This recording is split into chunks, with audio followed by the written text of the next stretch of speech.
তোমরা যারা ইন্টারেও সায়েন্স নেওয়ার চিন্তা ভাবনা করতেছো তারা এটা বুঝে নিও যে এখানে এতগুলা বইয়ের সমাহার হবে, এতগুলা বই, সবগুলোর প্রথম পত্র দ্বিতীয় পত্র, প্রথম পত্র দ্বিতীয় পত্র হবে। আর এরকম কোনো অর্থ ছাড়া অঙ্ক করার ধৈর্য ক্ষমতা রাখতে হবে।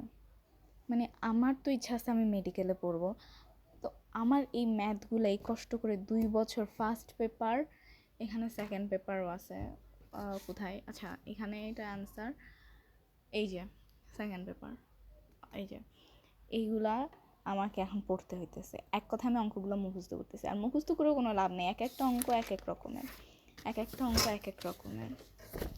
সি এগুলো আমার টিচারই আমাকে শেষ করাইতেছে, কিন্তু আমি শেষ করতে পারতেছি না।